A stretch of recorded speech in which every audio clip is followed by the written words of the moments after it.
आपल्या आयुष्यात बदल घडवून आणण्याची हिंमत असणाऱ्या प्रत्येकाला आमचा नमस्कार. कल्पना करा, तुमच्या हाताच्या मुठीत एक नाजूक फुलपाखरू विसावलंय. त्या रंगीबेरंगी फुलपाखराला धरून ठेवावं असं तुम्हाला मनापासून वाटतं. पण जास्त घट्ट धरलं तर त्याचे पंख मोडतात, त्याचं सौंदर्य हरवतं. आणि हलकेच मूठ उघडली तर ते उडून जातं, पण जिवंत राहतं आणि आकाशभर उडतं. हेच तर आयुष्याचं मोठं सत्य आहे. कधी कधी काही सोडून देणं गरजेचं असतं. आज आपण जाणून घेऊया सोडून देण्याचं तंत्र, द आर्ट ऑफ लेटिंग गो. मन हलकं करणारं हे अद्भुत रहस्य. चॅप्टर 1, अडकलेलं मन आणि सुटण्याची गरज. कधी थांबून स्वतःला विचारलंय का, आपण नेमकं काय धरून बसलो आहोत? एखादं नातं जे कधीच परत येणार नाही, एखादी चूक जी बदलता येणार नाही, किंवा एखादं स्वप्न जे आता फक्त आठवणीत शिल्लक आहे. विचारांच्या गर्दीत मन अडकून जातं. आठवणींचं ओझं पाठीवर घेऊन आपण चालत राहतो. जसजसं पुढे जावं तसतशी पावलं जड होतात आणि मन हळूहळू थकतं. का आपण सगळं मनात साठवून ठेवलंय? का मनाला उगाच वाटत राहतं या गोष्टी सोडून दिल्या तर त्यांचा विसर पडेल, आणि विसरल्या गेल्या तर जणू त्या क्षणांचा, त्या नात्यांचा अपमान होईल. पण खरं काय आहे माहीत आहे? सोडणं म्हणजे त्या आठवणींचा अपमान नाही, तर त्या आठवणींना शांतपणे निरोप देणं आहे. सोडणं म्हणजे वेदना विसरून जाणं नाही, तर त्या वेदनेला आपलं म्हणून स्वीकारून मनातून हलकं होणं आहे. सोडणं म्हणजे स्वतःवर दया करणं, स्वतःवर प्रेम करायला शिकणं आणि नव्या सुरुवातीला जागा देणं. शेवटी आपल्या हृदयाच्या खोल कप्प्यात एक जागा रिकामी करावीच लागते, जिथे नवे क्षण, नवे स्वप्न, नवा श्वास विसावू शकेल. आता प्रश्न असा आहे की हे सोडणं खरंच इतकं आवश्यक का आहे? आणि जर आहेच तर त्याची सुरुवात कुठून करायची? चला तर पाहूया. चॅप्टर 2, सोडणं का गरजेचं आहे. आपण जे घट्ट धरून ठेवतो त्यातच आपली ओळख शोधू लागतो.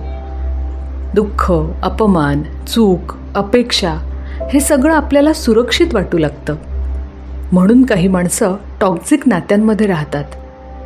काही जण स्वतःच्या चुकीच्या निर्णयांना धरून ठेवतात, कारण ते विसरण्याचीच भीती वाटते. एक साधं उदाहरण घ्या. कोणी तुमच्यावर अन्याय केला किंवा तुमचं मन दुखावलं की तुम्ही त्या रागालाच कवटाळून बसता. पण त्या रागातून कोण जळतंय? ती व्यक्ती की तुम्ही स्वतः? राग साठवणं म्हणजे स्वतःच रोज थोडं थोडं जळणं, आणि सोडणं म्हणजे त्या जळत्या अग्नीतून स्वतःला मोकळं करणं.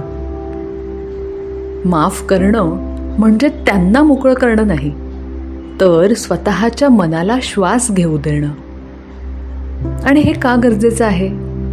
तर जसं आपण कायम बंद दरवाजा उघडण्याची वाट पाहत राहतो आणि आसपासच्या उघड्या खिडक्यांकडे लक्षच जात नाही, तसंच मनावर जुन्या वेदनांचं ओझं साचलं की आयुष्याच्या नव्या वाटा दिसेनाशा होतात.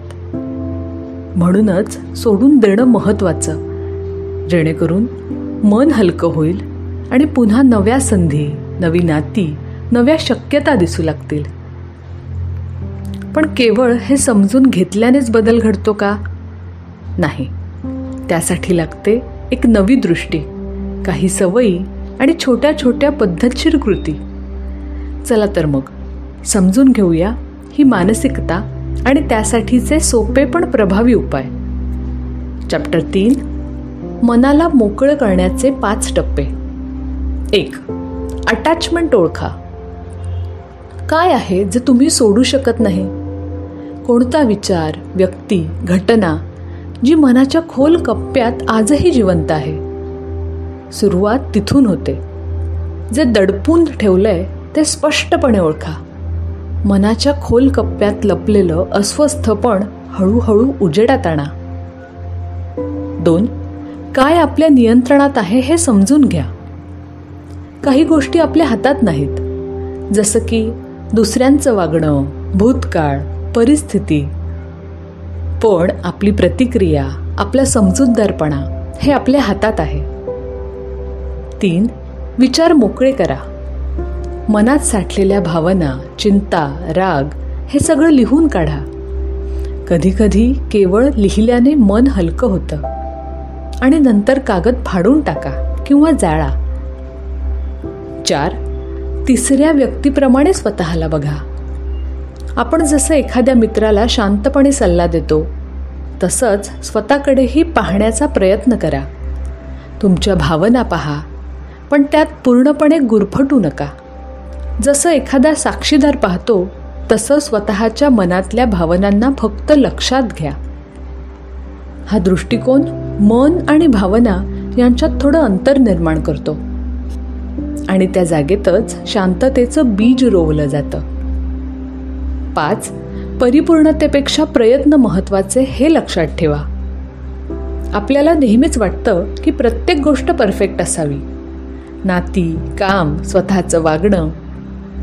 पण असा विचार करताना आपण त्या परिपूर्णतेच्या कल्पनेत अडकून जातो आणि मग वास्तवाकडे पावलं टाकायला भीती वाटू लागते. म्हणूनच परफेक्शनच्या मागे धावण्याऐवजी सतत सुधारण्यावर लक्ष केंद्रित करा. कारण प्रत्येक प्रामाणिक प्रयत्न तुम्हाला थोडं थोडं पुढे नेतो. हळूहळू हेच छोटे बदल तुमच्या आयुष्यात मोठं परिवर्तन घडवतात. हे विचार खऱ्या अर्थाने जगण्यासाठी काही सवयी, काही रुटीन, काही व्यावहारिक तंत्र हवीच. आता पाहूया छोटे पण परिणामकारक उपाय. चॅप्टर 4. व्यावहारिक उपाय जे दररोज करता येतील. 1. Mindfulness body scan. दररोज काही क्षण फक्त डोळे बंद करा. मानेपासून पायापर्यंत शरीराच्या प्रत्येक भागाकडे लक्ष द्या. जिथे ताण आहे, जिथे वेदना आहे, तिथे श्वास पाठवा. हळूहळू त्या जागा मोकळ्या होताना अनुभवा. 2. Daily brain dump. दिवसाच्या शेवटी 10 ते 15 मिनिटे मनातल्या सर्व विचारांना कागदावर उतरवा. जसं ऑफिसमध्ये आपण कामाचं इनबॉक्स क्लिअर करतो, तसंच मनाचं इनबॉक्स क्लिअर करा. 3. Self distancing phrases. मी रागावलोय असं म्हणण्याऐवजी माझ्या मनात राग येतोय असं म्हणा. अशा शब्दांचा वापर भावना नाकारत नाही, उलट त्या स्वीकारतो, पण त्या भावनेत पूर्णपणे गुरफटून टाकत नाही. जसं आपण खिडकीतून पावसाकडे शांतपणे पाहतो, तसं स्वतःच्या मनाच्या खिडकीतून त्या भावनेला फक्त बघा. त्यावेळी आपण त्या भावनेचे फक्त साक्षीदार होतो आणि तिथूनच शांती सुरू होते. 4. Digital detox. दररोज 15 ते 30 मिनिटं मोबाईल, सोशल मीडिया बाजूला ठेवा. जेवढं कमी कंपॅरिझन, तेवढी अधिक शांती. 5. Daily emotional check in. दररोज स्वतःला एक साधा प्रश्न विचारा. आज मी काय सोडलं? एखादी अपुरी अपेक्षा, एखादा राग, एखादी जुनी खंत. छोटं का होईना, पण काहीतरी हलकं झालं का? हा रोजचा प्रामाणिक आत्मसंवाद मनावरची धूळ झटकतो आणि तुम्हाला हळूहळू पुढच्या पायरीकडे घेऊन जातो. 6. Stay in the now.